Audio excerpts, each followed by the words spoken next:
The night of March 22nd, 1945.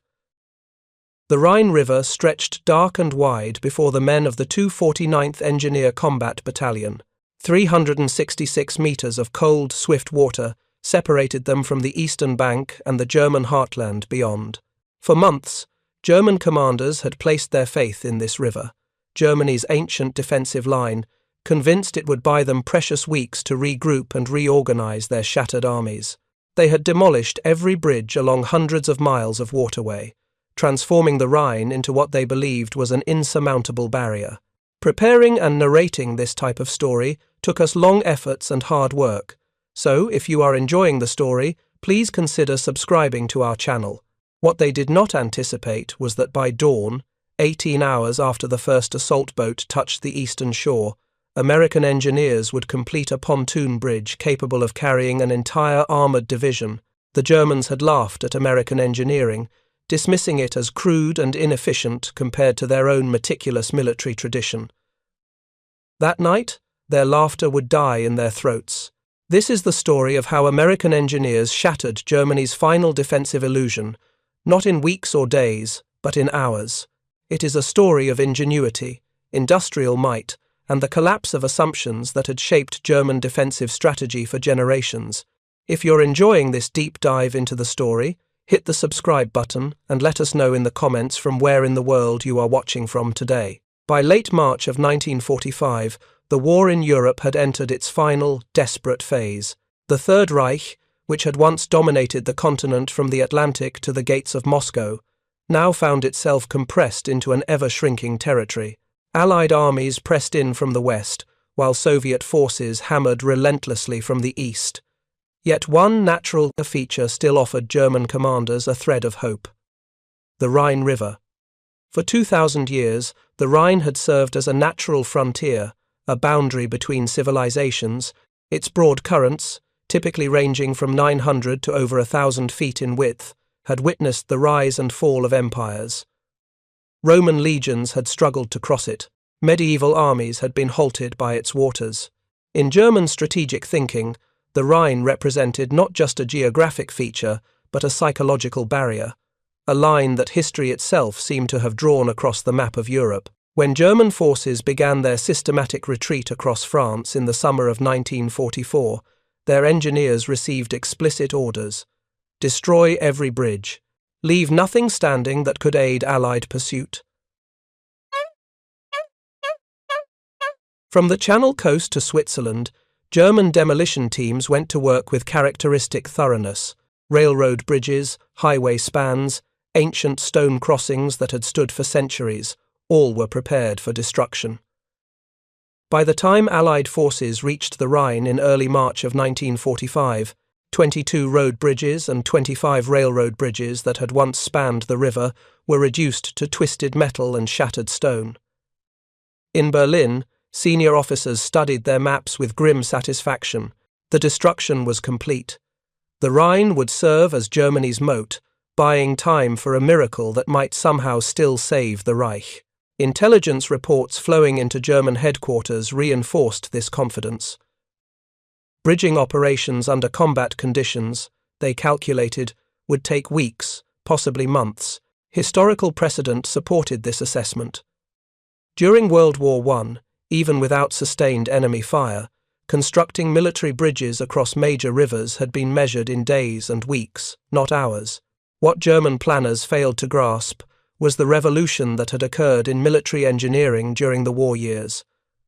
While the Wehrmacht had focused on blitzkrieg tactics and panzer operations, Allied forces, particularly the Americans, had transformed river crossing from a static engineering problem into a weapon of mobile warfare.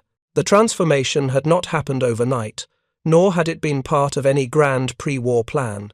Rather, it emerged from necessity, improvisation, and the unique combination of American industrial capacity and practical ingenuity. The foundation of this capability lay in standardization and mass production.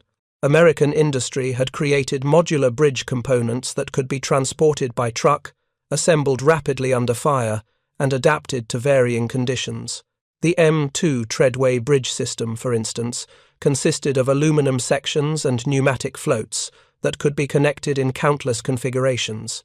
A single treadway section weighed manageable amounts that crews could manhandle into position. The floats could be inflated on site, making transportation easier. Most critically, every component was identical, interchangeable, designed for speed rather than permanence.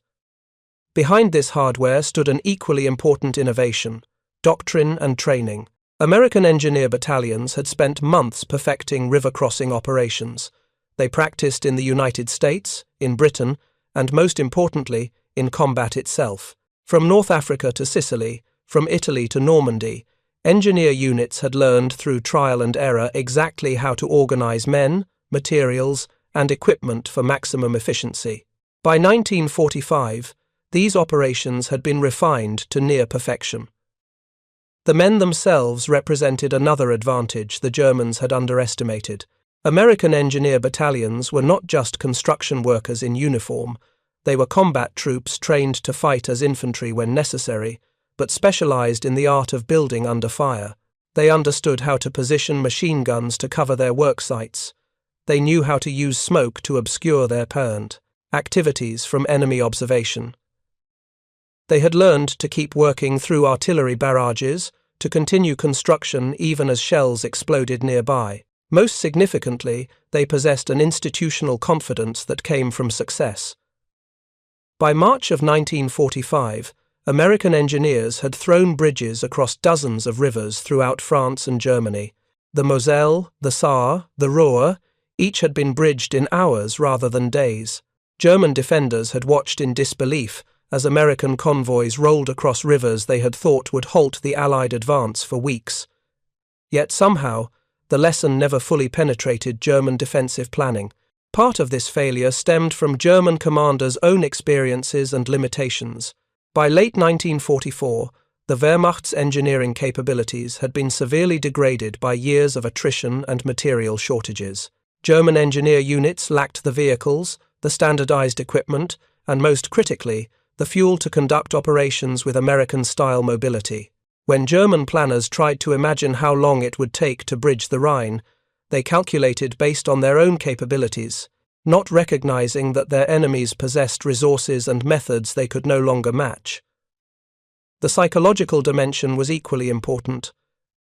German military culture prized thoroughness and precision. German engineers had historically built structures meant to last, planned operations with meticulous attention to detail. The idea of throwing up a temporary bridge in hours, under fire, without extensive reconnaissance or preparation, seemed not just difficult, but somehow improper, a violation of engineering principles. American pragmatism, the willingness to build something that only needed to work long enough to get the job done, struck German sensibilities as crude. This cultural blindness extended to the highest levels of command. When Adolf Hitler and his staff contemplated the Rhine's defensive potential, they did so through the lens of German military tradition. They thought of bridging operations as major undertakings, requiring significant time and preparation. They assumed that destroying the existing bridges would force the Allies into lengthy delays. They were preparing to defend against an army that would conduct river crossings, as the Germans themselves would, methodically and slowly. They failed to understand that they were facing an entirely different kind of war machine. American military power in 1945 rested not primarily on superior tactics or better-trained soldiers, though these helped, but on overwhelming industrial capacity and the organizational ability to project that capacity to the front lines. American factories could produce bridge components by the thousands. American logistics could move those components wherever they were needed. American doctrine could translate material superiority into operational advantage. The Rhine itself contributed to German overconfidence. Unlike smaller rivers that could be forded or easily bridged, the Rhine was a formidable obstacle by any standard. Currents ran swift and strong, particularly in spring when mountain snowmelt swelled its flow. The river bottom was uneven, making it difficult to anchor floating structures. Artillery observers on the eastern bank enjoyed commanding views of the western approaches, enabling them to direct accurate fire on any bridging attempts. Moreover, The Rhine held symbolic weight that transcended its physical characteristics. In German culture and propaganda, the Rhine was not merely a river but a sacred boundary, celebrated in countless songs, poems, and nationalist rhetoric. The river embodied German identity in ways that outsiders, particularly Americans, could never fully comprehend.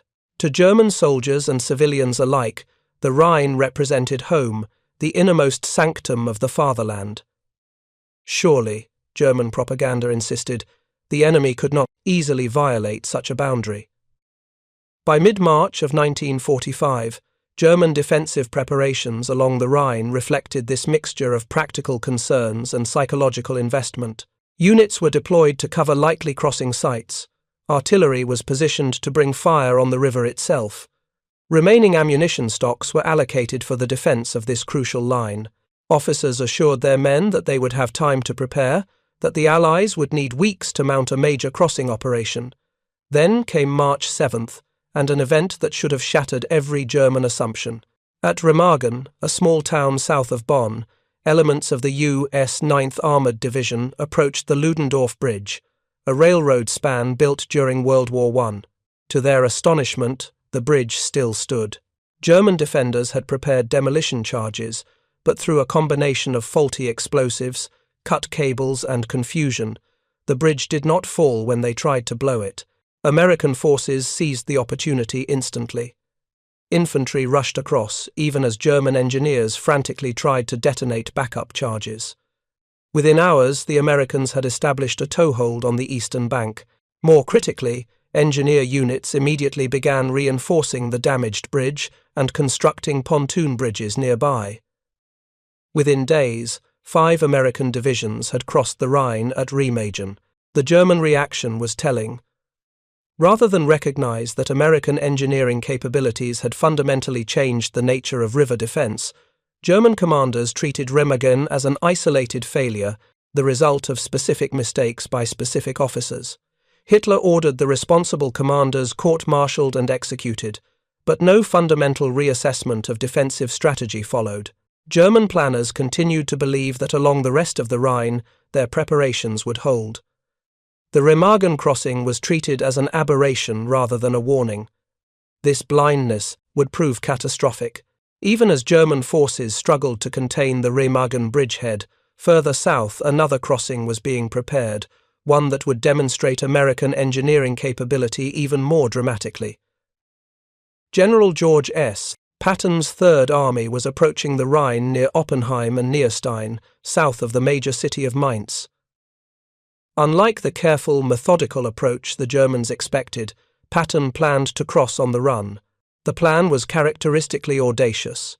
On the night of March 22nd, elements of the 5th Infantry Division would make an assault crossing in small boats, seeking to establish a foothold on the eastern bank with minimal preparation or preliminary bombardment. If successful, engineer units would immediately begin constructing pontoon bridges to carry tanks and heavy equipment. The entire operation was designed for speed and surprise, rather than overwhelming force. For the German defenders in the area, the 15th Army, the plan should have been obvious. Allied forces were clearly massing west of the Rhine. Radio traffic indicated major movements, yet German commanders, focused on the more obvious crossing points further north and still reeling from Remagen, failed to adequately reinforce the Oppenheim sector. They assumed that any major crossing would be preceded by the kind of massive preparation that Field Marshal Bernard Montgomery was organizing further north. On the evening of March 22nd, as darkness fell across the Rhine Valley, assault boats carrying men of the 5th Infantry Division pushed off from the western bank. The night was moonlit but relatively quiet. German defences, while present, were neither as strong nor as alert as they should have been. Within hours, American infantry had seized key positions on the eastern bank, encountering lighter resistance than expected. Now came the critical phase. A bridgehead without reinforcement was merely a vulnerable position. To turn opportunity into breakthrough, the Americans needed to get heavy weapons, tanks, and supply trucks across the river. They needed bridges, and they needed them fast. This was the moment when American engineering prowess would be tested against German expectations. The 249th Engineer Combat Battalion, commanded by Colonel John K. Addison, received their orders at 10 p.m. on March 22nd. They were to construct a pontoon bridge across the Rhine at Nierstein, just north of the main assault crossing at Oppenheim. The bridge needed to span 366 meters of fast-moving water. It needed to be strong enough to carry tanks and heavy vehicles, and it needed to be completed as quickly as possible. The engineers had practiced this kind of operation dozens of times, but never on a river as wide or significant as the Rhine.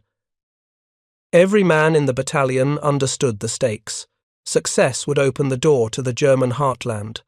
Failure could leave the infantry isolated and vulnerable on the far shore. As crews began unloading bridge components from trucks and moving them toward the river, they knew that the next hours would determine not just their own fate, but potentially the course of the war's final phase. The work began in darkness, illuminated only by moonlight and the distant glow of fires from the assault crossing. Engineers moved with practiced efficiency, each man knowing his role. Pontoon sections were positioned, treadway panels were prepared, anchors were set. The first sections were floated into the current and secured. Slowly, methodically, the bridge began to extend from the western bank toward the eastern shore. German artillery began to register on the construction site. Shells fell into the river, sending up geysers of water. Machine gun fire chattered from positions on the far bank. Men worked through the explosions, focused on their tasks, knowing that stopping would accomplish nothing but delay. When sections were damaged, they were replaced. When equipment malfunctioned, backup procedures were implemented. The bridge continued to grow. As dawn approached on March 23rd, the bridge was more than halfway complete. Crews had been working without rest for hours, but the sight of progress drove them forward. German resistance was stiffening as enemy commanders realized what was happening, but by now it was too late to stop the construction. American artillery and air support kept German forces at bay while the final sections were put into place. At 4 p.m., on March 23rd, 18 hours after construction began, the final section locked into place.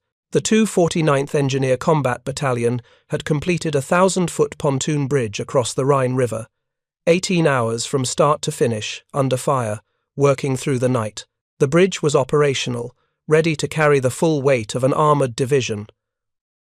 Almost immediately, vehicles began to cross. Tanks, half-tracks, supply trucks, all the mechanized might of Patton's Third Army began flowing across the Rhine.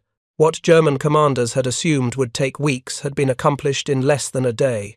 The ancient defensive barrier had been breached, not by some heroic charge or brilliant tactical maneuver, but by the methodical, efficient work of American engineers applying industrial-age solutions to an ancient military problem. The significance of the moment was not lost on anyone present. General Patton himself arrived at the bridge the following day, March 24th. In a gesture that captured both his personality and his contempt for German defensive capabilities, he stopped midway across the bridge and urinated into the Rhine. Photographers recorded the moment for posterity. Later that day, Patton sent a message to General Dwight D. Eisenhower. "I have just pissed into the Rhine River. For God's sake, send some gasoline." The message revealed Patton's understanding of what had been achieved. The Rhine crossing was not the end of anything. It was the beginning of the final pursuit into the German heartland. The bridge had eliminated the last major natural obstacle between Allied armies and the heart of Germany. Now the only limitation was fuel and supplies, the eternal logistical challenge that had followed the American advance since Normandy. But for the German defenders, the speed of the crossing represented something more profound than tactical defeat. It marked the collapse of an entire defensive philosophy. German commanders had staked their hopes on the Rhine buying time to rest shattered divisions, time to bring up reserves, time perhaps for political developments that might somehow change the strategic situation. The bridge at Nierstein, completed in 18 hours, had stolen that time. There would be no pause, no respite, no chance to regroup. Preparing and narrating this type of story took us long efforts and hard work. So if you are enjoying the story, please consider subscribing to our channel. Within days, multiple bridges spanned the Rhine at various points. The 249th Engineer Battalion went on to construct additional crossings. Other engineer units, using the same techniques and equipment, threw up bridges at Boppard, at Street Gore, at Worms. Each crossing followed the same pattern: assault troops establishing a foothold, engineers immediately beginning construction, bridges completed in hours rather than days. If you find this story engaging, please take a moment to subscribe and enable notifications. It helps us continue producing in-depth content like this. The speed of these crossings destroyed German defensive cohesion. Units that had expected to conduct organized withdrawals found themselves outflanked almost before they realized what was happening.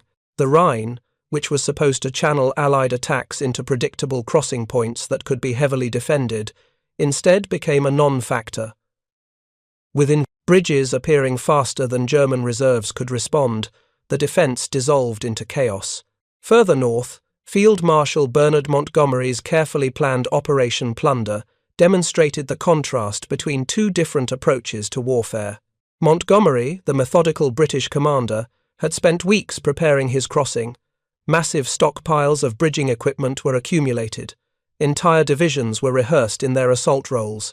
An elaborate artillery bombardment was planned, along with a major airborne drop to secure the far bank. When Montgomery finally launched his crossing on March 23rd, the same night Patton's engineers were working at Nierstein, it was a masterpiece of preparation and overwhelming force. 4,000 Allied guns fired for 4 hours.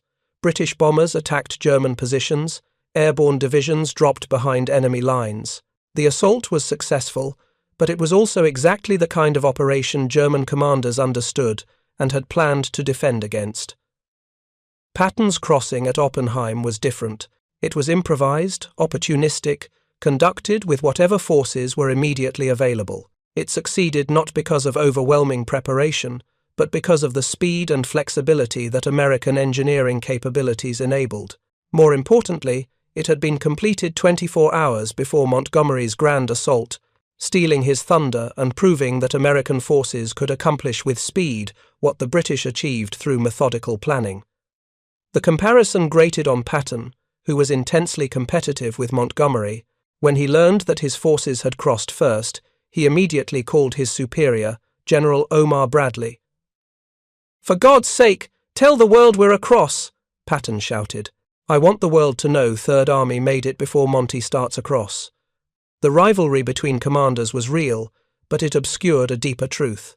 Both crossings succeeded because Allied engineering capabilities had rendered the Rhine obsolete as a defensive barrier. For the engineers themselves, the Rhine crossing represented the culmination of months of training and experience. Men like 19-year-old Robert Shalato, who would later recall the crossing at a memorial ceremony 72 years later, understood that they had participated in something historically significant. It was thrilling as a 19-year-old kid with the enemy only 400 yards away, Shalato remembered. But it was also terrifying, exhausting work carried out under conditions of extreme stress and danger. The human cost, while lighter than expected, was not negligible. Engineers worked under constant artillery fire. Shells falling into the river created waterspouts that could capsize pontoon sections. Direct hits killed or wounded men instantly. Yet the work continued, driven by discipline, training, and the understanding that success depended on every man doing his job despite the danger. This was not Hollywood heroism, but something perhaps more impressive. Ordinary men performing extraordinarily difficult work under fire because the mission demanded it. The bridge construction itself was a marvel of organization and logistics. Each pontoon section had to be precisely positioned and secured. Treadway panels had to be connected in exact sequence. Anchors had to hold against current and wind. Ramps had to be constructed on both banks to allow vehicles to access the bridge. Safety lines had to be strung in case anyone fell into the cold water. Every detail mattered, and mistakes could be fatal. The equipment used in the crossing reflected years of American industrial development and military innovation. The M2 Treadway bridge system, which formed the core of the construction, had been designed specifically for rapid deployment. Its aluminum sections were light enough for crews to maneuver, yet strong enough to support 60-ton loads. The pneumatic floats provided buoyancy without the bulk of traditional pontoon boats. The whole system was designed around the principle that time mattered more than permanence. Supporting the bridge construction were dozens of other specialized pieces of equipment. GMC CCKW trucks, the famous 2.5-ton workhorses of the American military, hauled bridge components to the construction site. Outboard motors powered pontoon sections into position. Winches and cables managed the heavy lifting. Even small details like the standard Army jerry can, which allowed fuel to be easily transported and poured, contributed to the overall efficiency of operations. Behind this equipment stood the industrial might of the United States, operating at full capacity to support the war effort. American factories produced bridge components by the thousands, ensuring that engineer units never lacked materials. The same industrial system that built ships, planes, and tanks also manufactured the mundane but critical items that made rapid river crossings possible. The Rhine crossing was as much a triumph of American manufacturing as of American engineering skill. The German reaction to the Rhine crossings revealed the depth of their strategic miscalculation.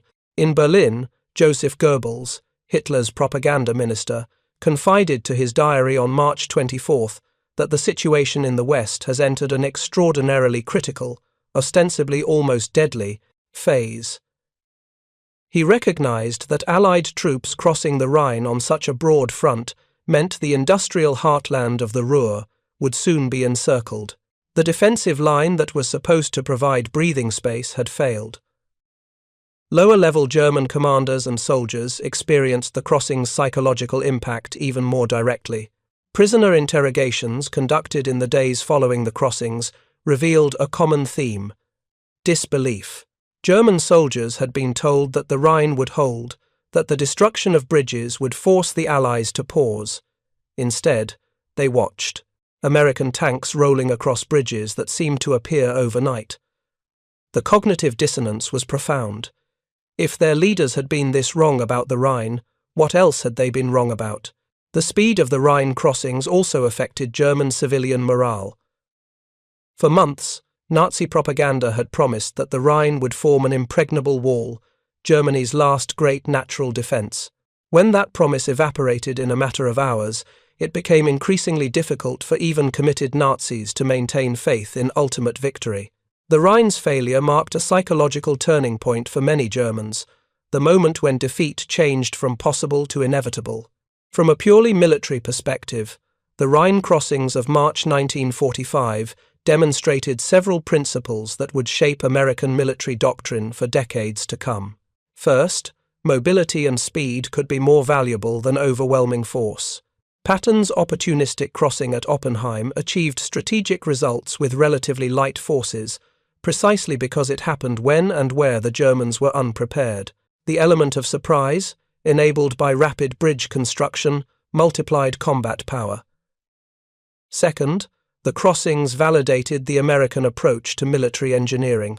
Rather than treating engineers as a supporting service that built infrastructure behind advancing armies, American doctrine integrated engineers into combat operations as a full partner. Engineer battalions were equipped, trained, and organized to operate at the front, turning obstacles into opportunities faster than enemies could respond. This integration of engineering and maneuver warfare became a hallmark of American military operations.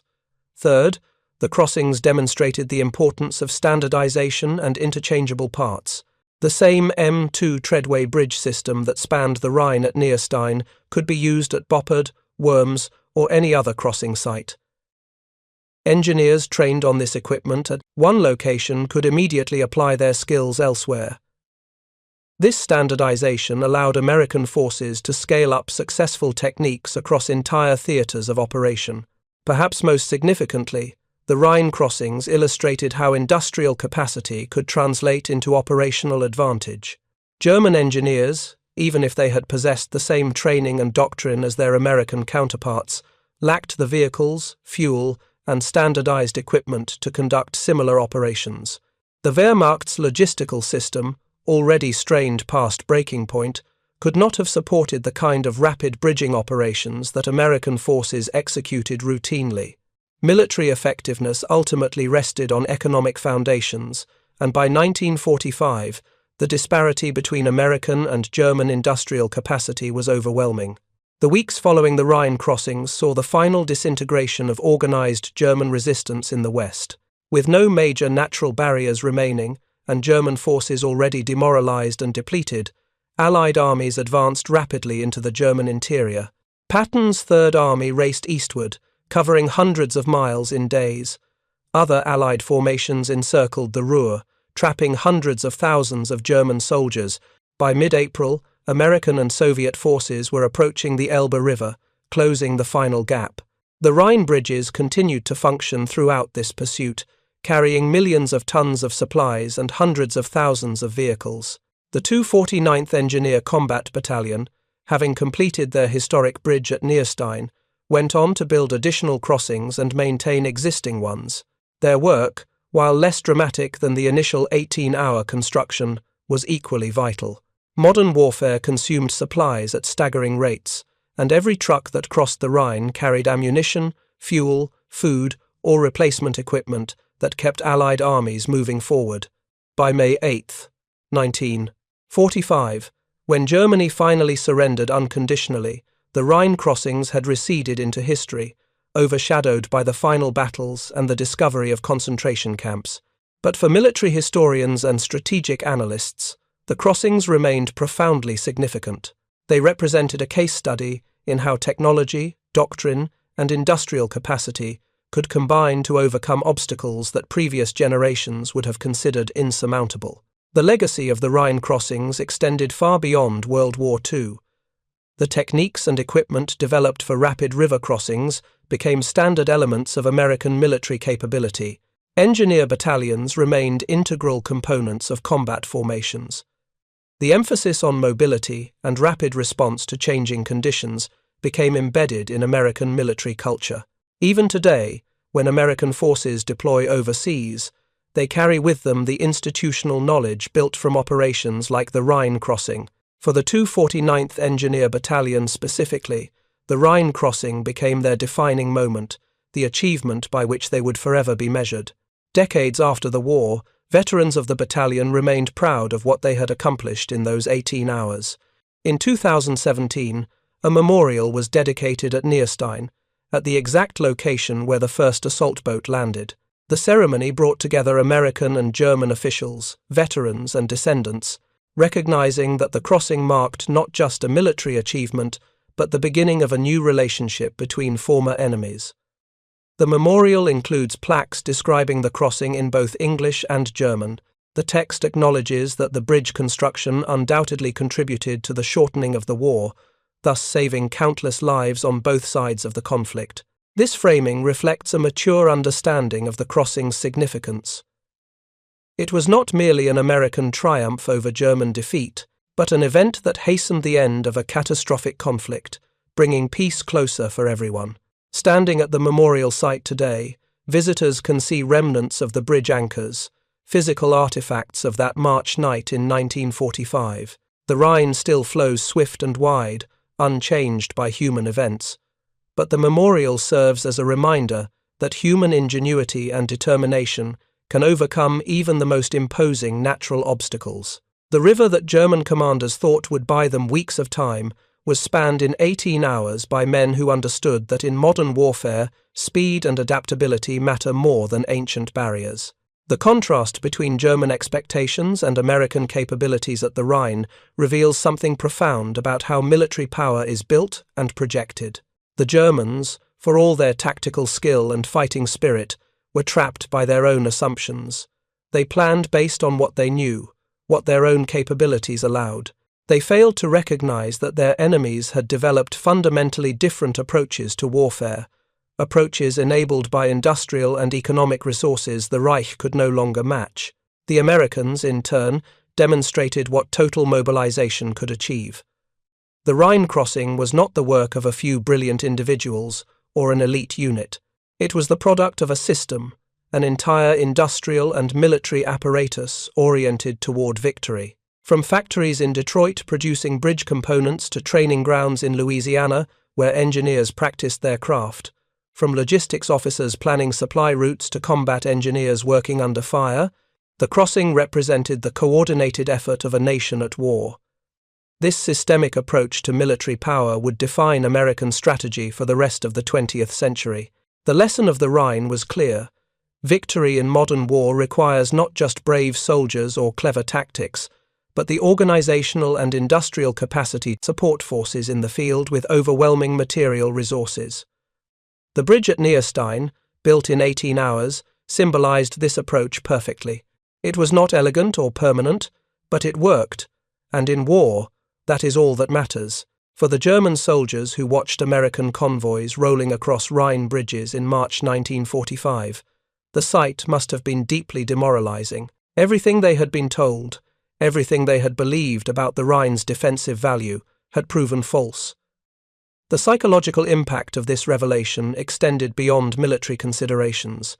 If the Rhine could not hold, if the last great natural barrier had been breached in hours rather than weeks, then what hope remained? This psychological dimension of the Rhine crossings deserves emphasis. Wars are ultimately fought by human beings, and human beings operate based on beliefs, expectations, and morale. When fundamental assumptions collapse, as German assumptions about the Rhine collapsed in March 1945, the effects ripple far beyond the immediate tactical situation. Soldiers lose faith in their commanders.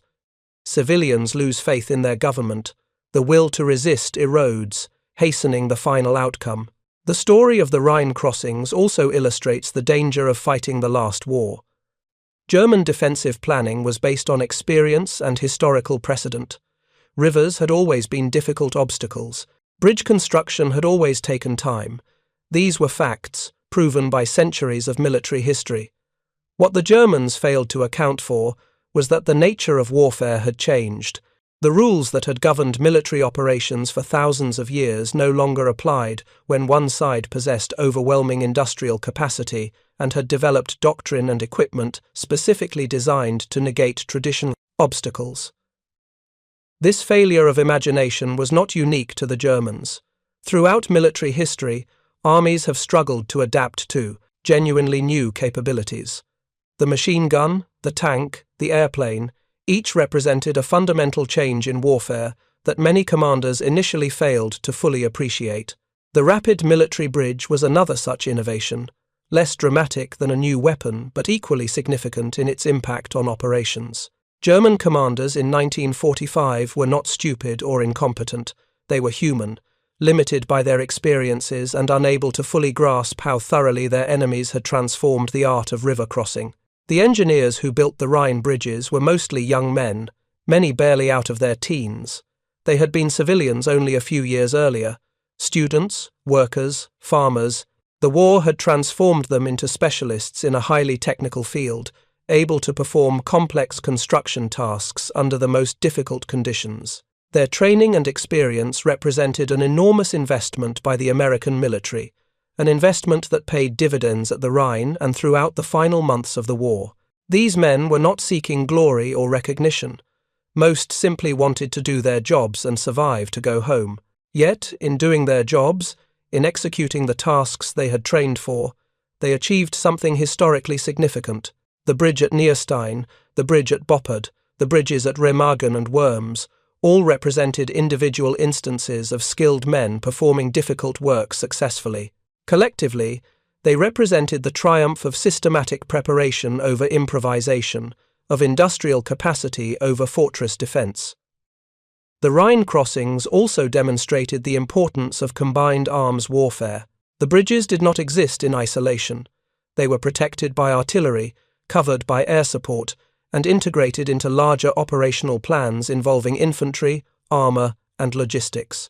Engineer operations succeeded because they were part of a comprehensive military system where each element supported the others. This integration of different military specialties into a coherent whole was another area where American forces excelled, leveraging their organizational advantages to overcome tactical challenges. In the decades since World War II, military historians have studied the Rhine crossings extensively, seeking lessons applicable to modern warfare. Some focus on the operational aspects. how to plan and execute river crossings, how to integrate engineers into combat operations, how to exploit success rapidly. Others examine the strategic implications. How industrial capacity shapes military effectiveness, how doctrine and equipment must evolve to meet changing conditions, how psychological factors influence military outcomes. But perhaps the most important lesson of the Rhine crossings is simpler. Never underestimate your opponent's ability to innovate. The Germans assumed that the Rhine would function as barriers had always functioned, that their enemies would be constrained by the same limitations that had constrained armies throughout history. They were wrong, and that error proved catastrophic. In warfare, as in life, the past is not always a reliable guide to the future. Those who cannot adapt to new realities, who cling to old assumptions despite mounting evidence of change, inevitably find themselves overtaken by more flexible opponents. The Rhine crossings of March 1945 were not the most dramatic battles of World War II. They lacked the desperate heroism of Stalingrad or the massive scale of the Normandy landings. They were technical operations, exercises in engineering and logistics, carried out by men whose primary weapons were not rifles, but wrenches, cables, and pontoon sections. Yet in their way, these crossings were as decisive as any battle, for they removed the last major obstacle between Allied armies and final victory. When the 249th Engineer Combat Battalion completed their bridge at Nierstein in 18 hours, they did more than span a river. They shattered German hopes, accelerated the war's end, and demonstrated principles of military effectiveness that would shape American strategy for generations. The laughter of German commanders, who had dismissed American engineering as crude and inefficient, died in their throats as they watched enemy tanks roll across bridges that should not have existed. In the end, the Rhine crossing story is about more than military history. It is about human ingenuity, about the ability to solve problems through preparation and systematic effort. It is about the power of industrial capacity applied to military purposes.